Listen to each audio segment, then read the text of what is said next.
Hello mga Mars! Welcome back to my channel, Karin Scoop Station here. Disclaimer, itong mga photos na isi-share ko sa inyo ay hindi ko po pagmamay-ari at i-credit natin ang owner nito. Kaya for today's video ay pag-uusapan lang naman natin ang mga nag-comment sa post ni Ma'am Sylvia Sanchez 2 days ago.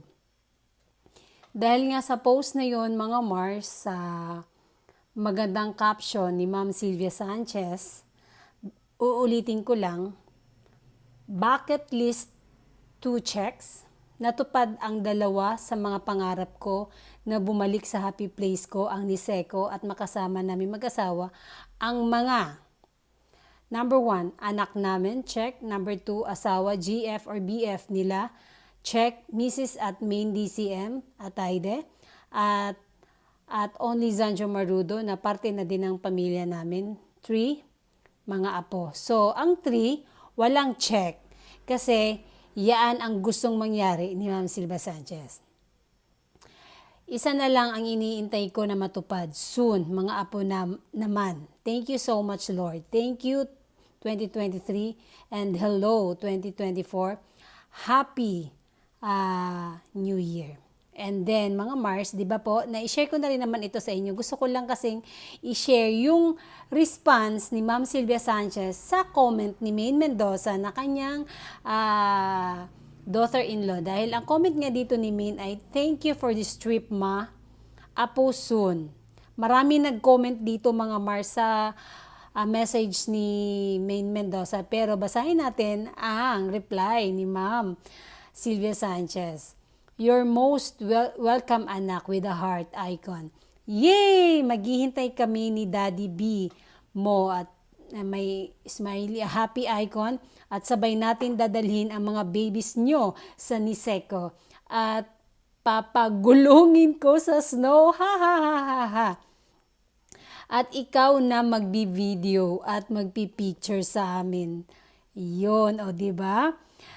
Kaya naman sabi ng mga nagko-comment dito ay sana nga daw ay matupad na at mangyari na ang pangatlong wish ni Ma'am Sylvia Sanchez. Siyempre, may mga nega dito, mga Mars, no? Pero hindi natin babasahin yon. Bahala sa buhay nila. Basta mas marami ang positive dito. Na marami na rin ang excited para sa mini, main, and mini Arjo at Aide. Dito talaga ako natawa sa response ni Ma'am Sylvia Sanchez na pagugulungin. Ang cute siguro noon, pagugulungin sa snow. Kasi nga 'di ba?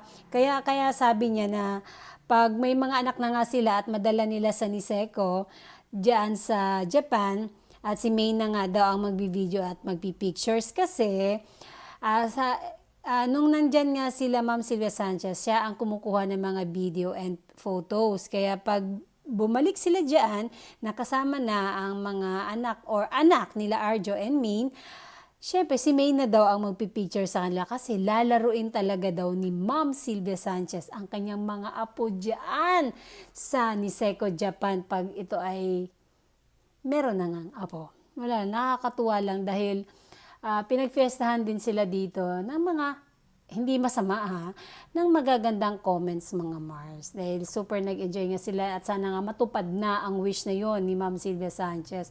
Meron pa nga dito nagsabi na sana din daw ay sina Z at Ria. Pero sa susunod pa yan sila. Masyado pang maaga kasi bago pa lang mag-boyfriend and girlfriend sina Zanjo and Ria. Pero pasasaan man doon din ang punta ng dalawa, di ba? And yan lang mga Mars, yun lang ang may share ko ngayon sa inyo tungkol sa ating love na Armin. At hanggang ngayon nga ay noong Saturday ay ginamit na ng Eat Bulaga ang theme song at nakalagay na talaga Eat Bulaga TVJ and Legit Uppercuts. Kaya sa kabila naman, ginamit nila tahanang walang, basta tahanan ng kasiyahan ba? Something like that. O ganon, hindi na talaga ginamit kasi ang tunay na may-ari ay ang TVJ.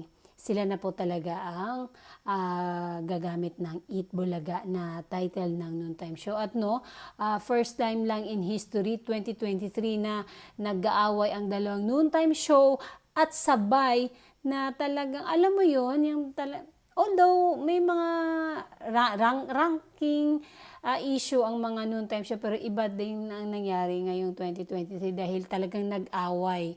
At sino ba talaga ang may-ari? Pero karamihan sa atin, alam naman talaga na ang may-ari ang Eat Bulaga. Pero ginigiit niyang kabila, nasa kanila ngayon hanggang pinaglalaban, hanggang lumabas na nga pangalawang beses na sinasabi na ang Tito Vic and Joey talaga ang may-ari ng Eat Bulaga. Kaya naman, nung Saturday ay napakasaya at ang ganda ng episode nila kahapon dahil puro lang saya at lahat sila ay naka-red, mga Mars, napakaganda ng show nila kahapon dahil yun na nga, at last meron na hindi na lang TVJ ang ipapangalan sa kanilang show, Eat Bulaga na po talaga with legit the Barkads. And that's it, mga Mars. Thank you for watching this video and please like, comment, and subscribe for more scoops. Bye! Shout out Armenian!